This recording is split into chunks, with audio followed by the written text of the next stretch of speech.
On this episode of Obscured Reality, join your hosts Mark and Mike as they take an undersea journey through the mystical world of mermaids. Join us as we take a deep look through the history of mermaids and find out more about the origination of these mystical creatures. Were they ever real? Have they always been mystical? Join us and find out. Sit down, sit back, relax, and join us on our journey through Obscured Reality.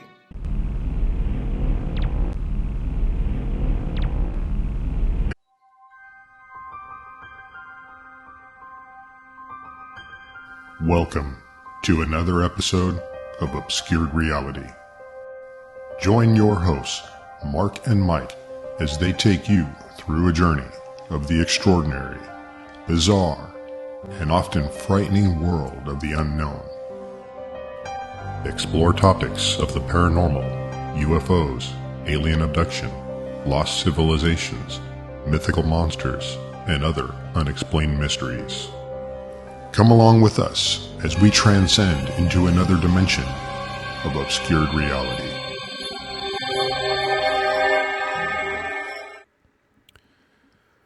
Good evening, and welcome back to Obscured Reality.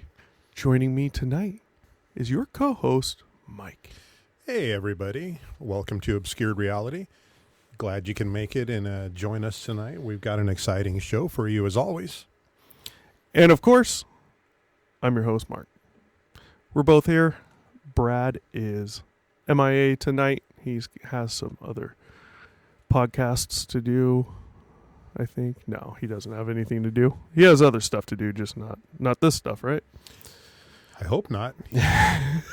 Better not be two-timing us. If I go on YouTube tomorrow and I see him on some other show or something, well, that seat might stay empty. We'll have to get some guests in sooner. Yeah, for sure. All right, so a little bit of a different topic tonight than what we've done so far. Y'all like mermaids? Do you like mermaids, Mike? You know, I think I do. I don't know much about them, but I've got a couple little things in my head about them. I understand a little bit, but I think I'm pretty much going into this one blind, so we'll see. Yeah. So what do you think when you just hear mermaids? Like, we're just sitting here and I say, Mike, mermaids. What comes to your mind? What do you think? Well, I definitely think of something that is completely made up. Now, I understand that I don't know how many years ago when people first started saying that they saw mermaids, but my understanding is that they've got an explanation for that, and that I want to say that it was like a sea cow, like a manatee.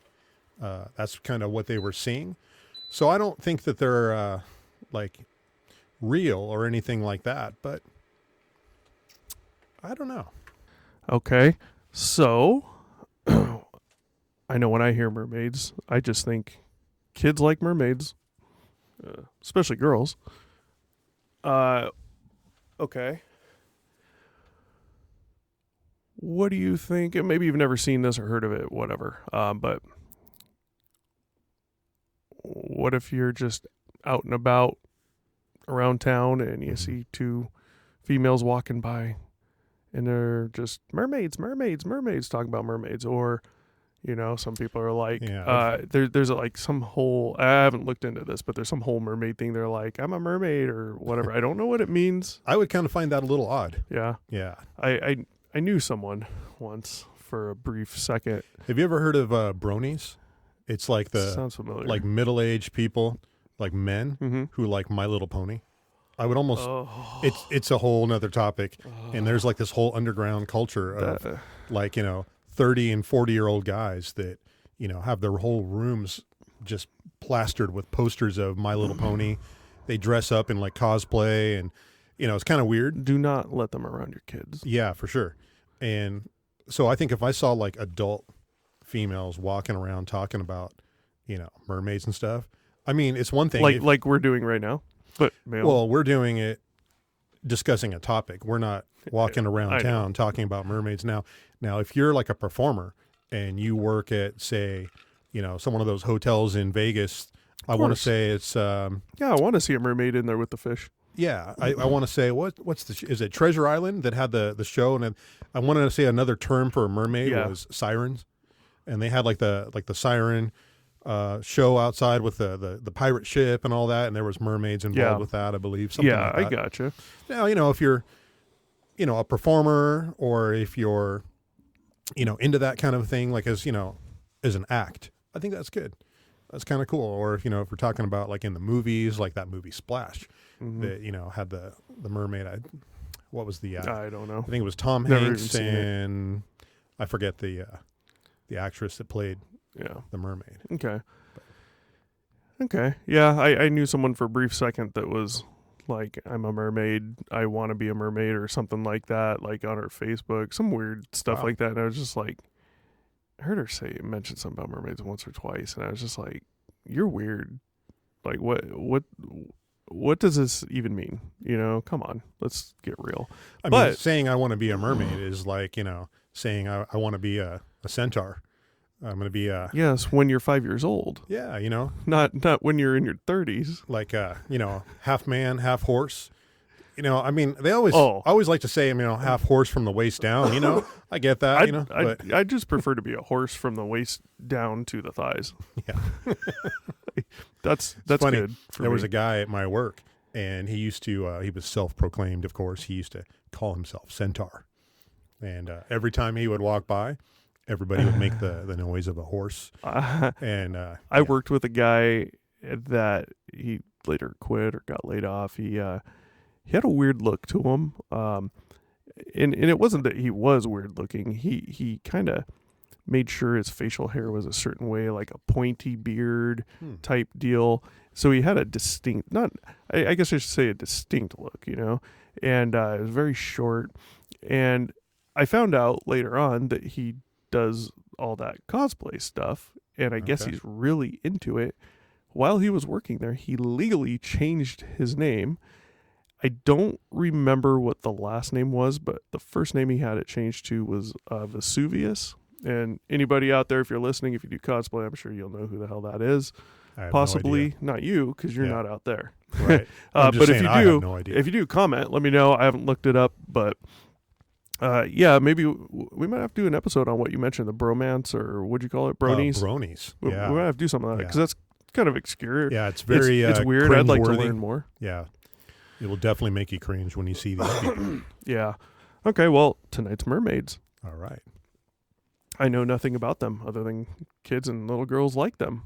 So I learned a bit. Okay. Yeah, I didn't go too in depth just because it's mermaids, and who knows who's interested in this. But I think it's going to... There might be some tie-ins with some other shows we're going to wind up doing, so we'll see. But I think... Well, I'll go into it at the end, but I think the main thing I found interesting was a timeline and how things came about. Maybe, I don't know. We'll see. Okay. Let's get into it. So we all kind of know a mermaid is an aquatic creature with the head and upper body of a female human and the tail of a fish. Okay. Do they ever have male mermaids? Is there such a thing? Is there like another version of it? I'm sure they probably don't call it a mermaid. This episode is about mermaids, not there like a merman. Not mermen. No? Okay. Merman. Yes, there is. It's mentioned with the mermaid stuff because, why not? But I don't have it in here for tonight. Did you see Aquaman? Were there any mermaids on Aquaman? I can't remember. Couldn't tell you. Okay. I don't know. There should be. I mean, Aquaman's not real, so. Yeah, I'm just trying to remember. It's been a while. I've seen it, but yeah. So mermaids appear in the folklore of many cultures worldwide. So it include Europe, Asia, Africa, places like that. Mermaids are sometimes associated with perilous events such as floods, storms, shipwrecks, and drownings. In other folk traditions, sometimes in the same traditions. They can be benevolent or beneficent.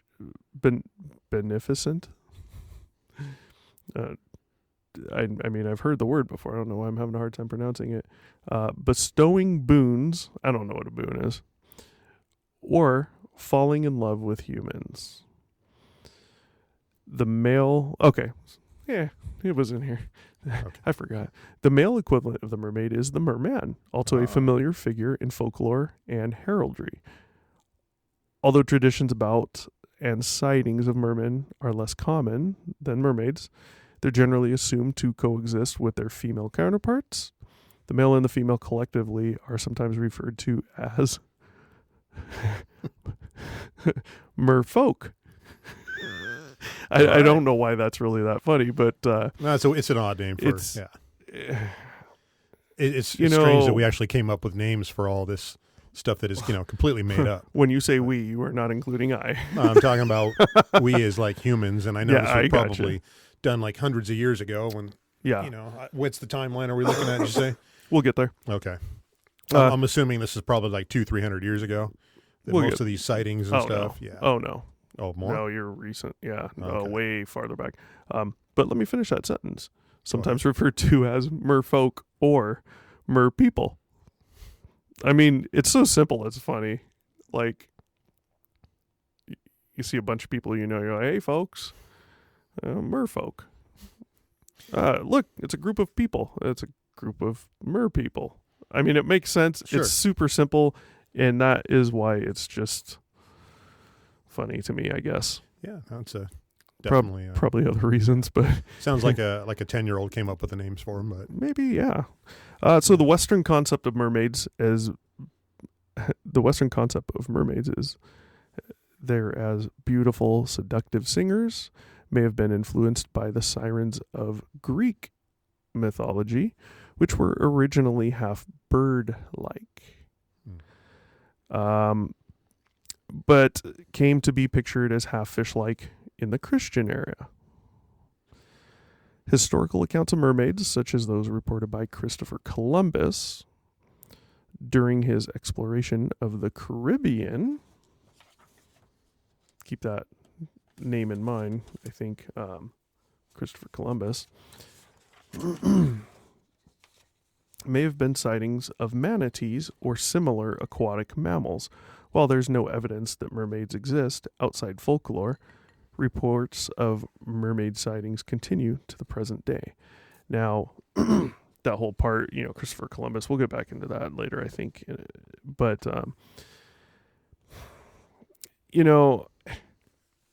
I get it. Christopher Columbus was a long time ago, but, and this might not be a bad thing, but it just makes me think of like the whole UFO thing, and the government always calls everyone an idiot. Swamp gas, flares, or what's the other popular one they like to say? Balloons. Weather balloon. Yeah, for sure. Christopher Columbus and his crew, you're telling me they're just that dumb that they clearly see something. They see something that's clearly an underwater creature, and that comes about to them thinking it's half human, half fish.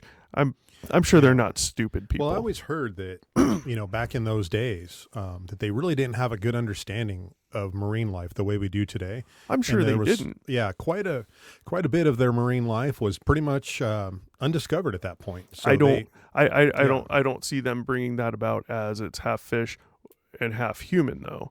Right. They would be like, there's some weird fish-like looking weird, maybe not fish-like creature under there. I don't know what it was. They're not going to say it was half human. It makes me think like, well, it was there before him. And if it wasn't, which, I mean, it was, but let's just say it came about with Christopher Columbus's trip, right? I would see it as maybe they made it up, right? Oh, we see this weird creature. We've never seen it before. Let's just make up mermaid. It was half fish and half human. Nobody's going to know, right? So, depictions of entities with the upper bodies of humans and the tails of fish appear in Mesopotamian artwork. Mesopotamian, 8,000 to 200 BC. It's a long time ago. from the Old Babylon period, which is 1894 to 1595 BC, Okay. onwards, on cylinder seals. So they just placed them on certain seals they had there, not the seals that live underwater. Gotcha. The figures are usually mermen, but mermaids do occasionally appear. The name for the mermaid figure may have been, I'm going to have a hard time pronouncing this, so forgive me. Name for the mermaid figure may have been Kuliltu, Kuliltu, Okay. meaning fishwoman. Such figures were used in Neo-Assyrian, which is 912 to 612 BCE, which is in Mesopotamia as well, so same region as one of the previous. Neo-Assyrian art as protective figures, and were shown in both monumental sculpture and in small protective figurines. So now we see it kind of transitioning from folklore, myth, to giving it a little more meaning, almost like godlike, protective type, not that it is godlike, but you can see a slight transition. I always thought I heard like the mermaids were like a little bit more on like the evil side, where they were more of a danger than, that's kind of what I've always heard. I mean, I've definitely heard I've seen that in movies or heard about that in movies, but it also, that's where the sirens come in. Those, if you go along the siren route, are the dangerous ones, whereas mermaids aren't. Supposedly. I thought that this is maybe just having a misunderstanding of the term, but I was under the impression that mermaid and siren were like interchangeable, like they were meaning the exact same thing. Not to my knowledge. Okay. I might have to look a little more up, but not to my knowledge. Sirens were mentioned in here somewhere. I don't know if we'll get to them, but you could be right. It could be, as kind of some of the stuff I just read, though, cultural. It could have been, depending on the time period or the certain region, right? So that could have been why maybe in one area it was depicted that way or thought of that way. I don't know. But that is kind of, from everything I've read on this, kind of what I would be getting from that. So some attempts, rational attempts at explanation. Sometime before 546 BC, Malaysian, and that's a Milesian philosopher. It's Milesian. Okay. So not Malaysia, but Milesian philosopher. Man, I'm having a hard time with these names. I have never seen these. Anaximander, philosopher Anaximander postulated that mankind had sprung from an aquatic animal species, a theory that is sometimes called the aquatic ape theory. I think I've heard of the term aquatic ape theory before. Never knew what it was, but I've never heard of this. He thought that humans who begin life with prolonged infancy could not have survived otherwise. Okay. There are also naturalist theories on the origins of the mermaid, postulating they derive from sightings of manatees, dugongs, or even seals. I don't know what a dugong is, but my guess is it looks like a seal. Something similar. And I need to we're going to jump back to something in there that I think might be, to me, is important. Another theory, though, tangentially related to the aforementioned aquatic ape theory, is that the mermaids of folklore were actually human women who trained over time to be skilled divers for things like sponges and spent a lot of time in the sea as a result. One proponent of this theory is British author William Bond, who has written several books about it. Amazing, William Bond, because But a lot of these sightings were seen in like open water, like Right. it's not well, if there were even sightings, but yes, I know what you mean. They're way out there. We're not talking about like give me a right break. by a little coral reef, like Right. a couple hundred yards out from where there's probably guys with them as well from their tribe or whatever they do. I mean, come on. I have don't no see- doubt that there's some skilled divers out there that were doing this for they were Right. very skilled at doing what they do. But I don't see that as a rational theory. when I think see of that mermaid, as I'm thinking of someone who's like halfway in the Atlantic Ocean or Right. something, and they're right in the middle, and they're just seeing. A lot of that's depicted, I think, though, in movies and stuff. So that might be why Yeah. we think that.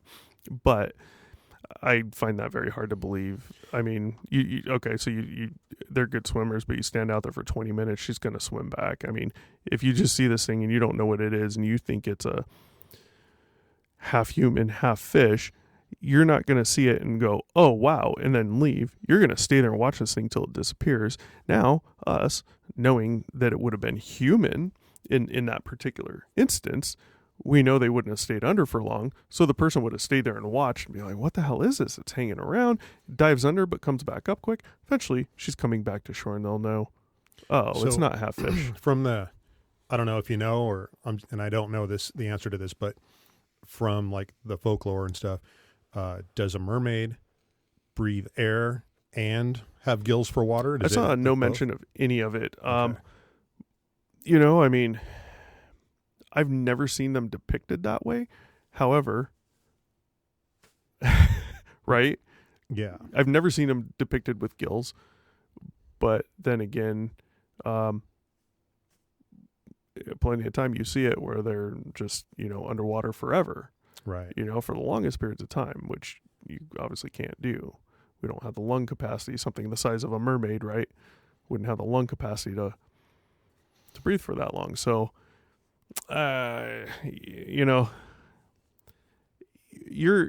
you're asking questions that go along the lines of common sense. Yeah, and, I'm just and wondering you if you had gotta read you gotta anything. throw common sense out with Yeah. some of this stuff, right? Because Yeah.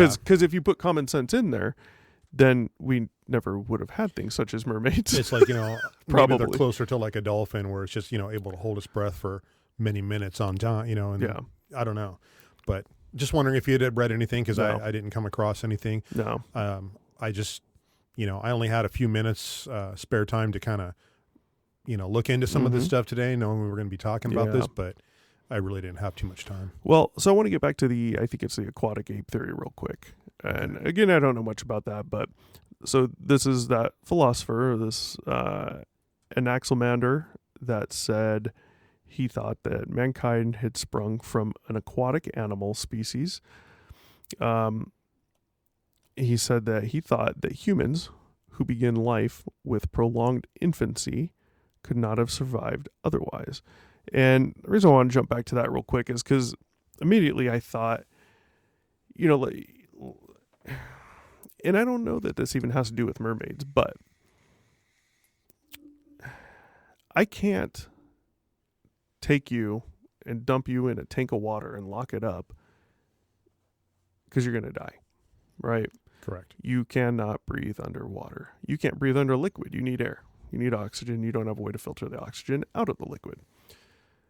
However, how exactly does that work before you're born? Because you're sitting in nothing but liquid. The umbilical cord provides the nutrients, food, right? But not the oxygen, does it? Are you not breathing? Because when you're born, part of the process of being born and coming out, where a kid comes out, where a baby comes out, is that squeezes a lot of that fluid out. That's the purpose of it being able to spread to let you out, but tight enough that it's still squeezing and pushing a lot of the fluid out. So are you telling me the oxygen, I probably should have looked this up, comes through the umbilical cord? I would say without, you know what? We should just Google that really fast. Let's Google it. You're going to have to talk for a minute. That we could just pause it. That's a good. We're going to take a brief intermission because That's a good question. I'm going to Google this, and I'm not saying it has anything to do with mermaids. Yeah. But it was immediately came to my mind when I read that, and I'm like, it's interesting he'd have that theory because we can't breathe underwater. And then I'm thinking, well, before a baby's born. Did you ever see the movie The Abyss, where they had? Yeah, a long time ago.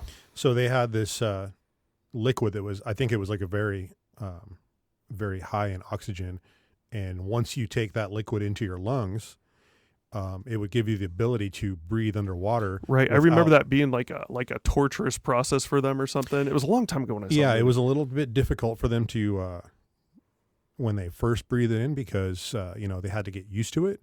But that allowed them, they could go deeper without having to decompress, because they were basically, completely, I don't know, what do you call it, like neutrally buoyant or something. But that solved the problem of the getting the bends underwater with the nitrogen coming out of their bloodstream. Well, here, let me, so I lied, folks. We're not taking a break. Let me read this real quick, okay? So this is for an infant, a baby, before it's born. The mother's placenta helps the baby breathe while it is growing in the womb. Oxygen and carbon dioxide flow through the blood in the placenta. Most of it goes to the heart and flows through the baby's body. So I'm still not 100% understanding, because the placenta is not attached. Baby's just in the placenta, okay? Okay. At birth, baby's lungs are filled with fluid. They are not inflated. The baby takes the first breath about 10 seconds of being born. So I might have to look a little more, because that doesn't... I mean, it says it, but I don't know if you're understanding that. So it sounds like to me... Because they're not breathing it. Yeah, so you're not breathing. It's it not looks coming like they're through the fluid. Yeah, they're just getting it from being... The blood that they're receiving is already being oxygenated from the mother, is what it sounds like to me. So they're pretty much getting a supply of oxygen from the mother. Okay, but it says the mother's placenta helps the baby breathe while it's growing in the womb. Oxygen and carbon dioxide flow through the blood in the placenta. Yeah. Most of it goes to the heart and flows through the baby's body. So what I'm asking is, how does that get into the baby? Because the baby's not, to my knowledge, not attached. Well, it's still attached to the Is umbilical and all. I mean, they're still sharing the blood. They're sharing the nutrients. They're sharing. Okay. I mean, I would assume that's what it sounds like to me. Okay. Because the whole point of breathing is to oxygenate your blood. So if they're getting a blood supply from something. Well, yeah, they are. I'm just saying, how are they? Because I don't know much about the placenta. Like, but I isn't the baby in the placenta? Am I wrong on that? No, yeah. Or doesn't the placenta come out first or last or something? Yeah, I think so. But isn't there like then it wouldn't be, baby wouldn't be in it. Isn't it like encapsulated when they're in there, and they have to break through it or something, or it's like a sack?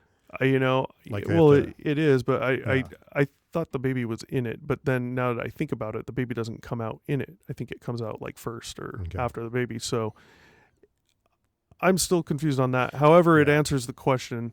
We know the baby's not. Yeah. Sorry, breathing. everybody. We're just a couple of regular guys here, just kind of trying to work our way through this and figure this out. So we're don't apologize for me. We're by no means any experts here. We're just trying to figure this stuff out like two normal guys. Yeah.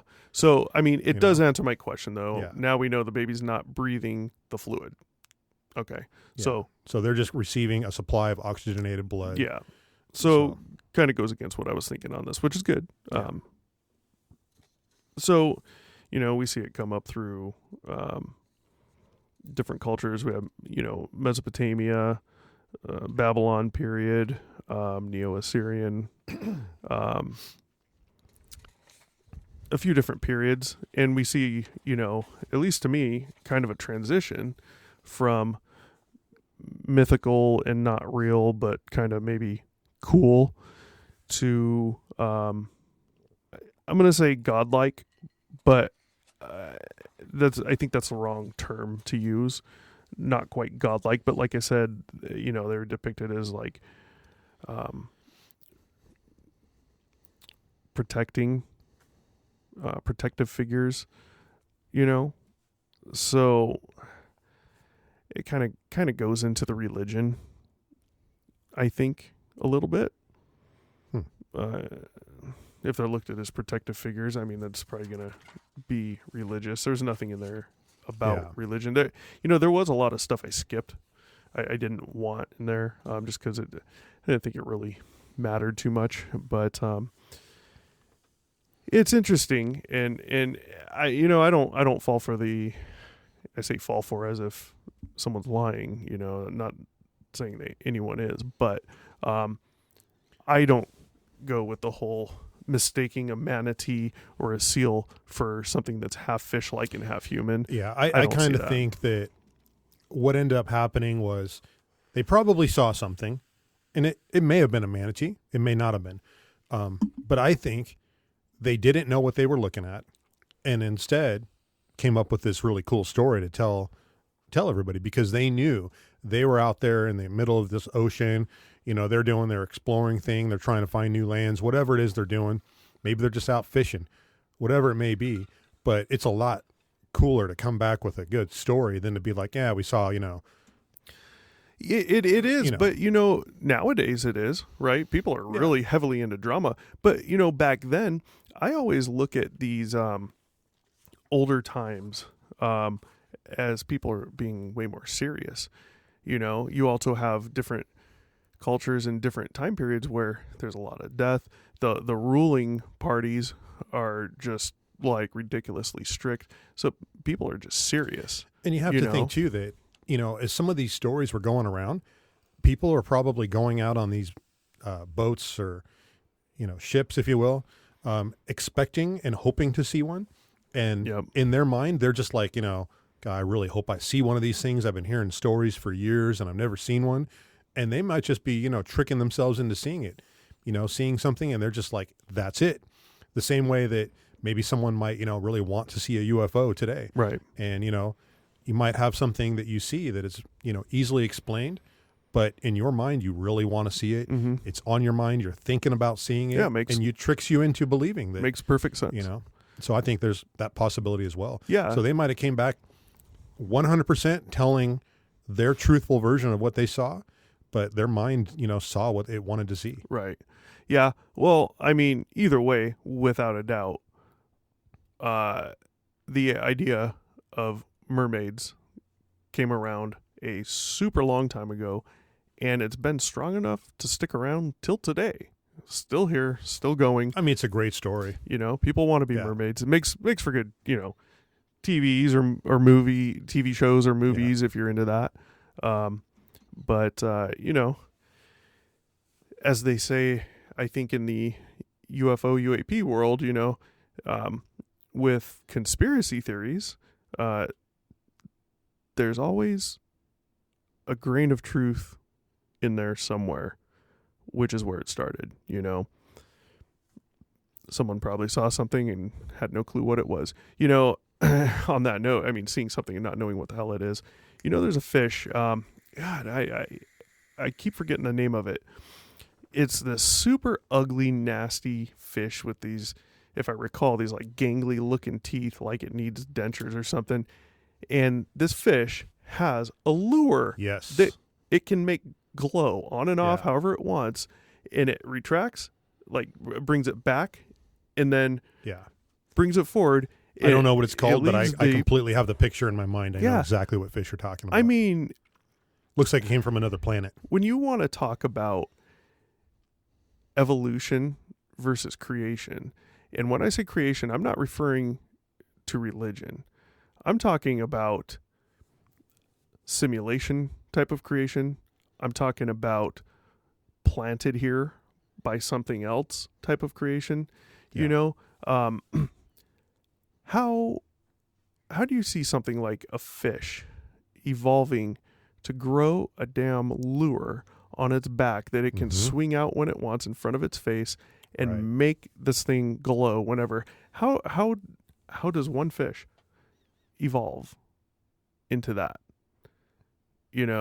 I mean, if we go along that lines of thinking, especially when you look at so many, especially aquatic animals like sharks and things that haven't evolved in, they said pretty much has been the same for like a million years. Yeah. Well, these things also live really deep in places we have a hard time going. So maybe there's others down there, but I would think we have found at least one by now, other type like that, but we haven't. But if that's the case and it evolved into that, then Jesus, shouldn't humans arms be evolving slowly into guns? Or weapons other than fists? Makes sense, right? Or maybe our fingers. Well, I think the thing is now is that we have so much technology, we're going to be going the other way. We're not going to be needing these strong human bodies. We're going to start getting weaker and weaker because all the technology is doing all the heavy lifting. It's a whole nother show. If you think Absolutely. about the idea of aliens and what they supposedly look like, Yeah. that's their bodies. Pretty soon we're not going to be strong enough to do anything except for like pushing buttons on our iPhones, and That's It's gonna be sad all- because my right arm is going to get really weak. Oh man, is what it is. But yeah, I don't know. Mermaids are interesting. Maybe we'll get more in depth into them in a later show. Maybe when Brad's here or something. I don't know. sure. It's interesting. I learned some stuff. I don't know how deep I really want to go into, religion and all that. I think the main thing we need is the basic facts of it, when it Yeah. started, or approximate if anyone even knows, and just a brief timeline to show that it pops up at different times. And like I said, to me, I kind of see a transition with coming up as almost being known as fake to being incorporated into religion, and then these protective figures, and then you kind of just have all these splits from there. You got Yeah. mermaids, you got mermen, you got sirens, and watch out for them because they're going to seduce you. And I still didn't even read for what purpose. Were they going to eat you? I don't know. Yeah, because I've heard, like in some of the stories, anything from, the mermaids being mean and attacking you to helping you. Right. You got like a guy who falls off a boat, and the mermaid saves his life. He would have died otherwise. Kind of like how we would hear like a dolphin Right. saving someone's life and giving them a ride back to land or something. So Yeah. there's all kinds of different ways that story can go. Yeah. Yep. I agree. So, all right. Well, that's about it for mermaids for me. Yeah. If you guys want anything else into mermaids in the future, comment, let us know. But I don't know. You have any lasting thoughts on mermaids, or are you good? I do, but I don't think I should say it. So yeah, I'm good. good. Might be good for a bloopers reel. I just cut it out of here. I think that's going to do it for tonight. Yeah. Okay. All right. Well, don't forget, we have an email, obscuredr1@gmail.com. Use that if you have a personal story of your own. UFO, UAP, lights in the sky. You saw Bigfoot. You think you saw Bigfoot. Paranormal, ghosts. Hell, if you have traveled and seen Loch Ness Monster, let us know. We'll tell your story, because you're probably not going to tell it to too many people you know. We'll put it out there for you anonymously. Like, share, subscribe. You're going to see that right there or there. You pick. With that being said, thanks for joining us tonight. We had a good time. Quick show talking about mermaids. Good night, everybody. See you next time. Thanks for watching. Be sure to check back with us often for new episodes. Feel free to drop a comment, and don't forget to like, share, and subscribe to Obscured Reality.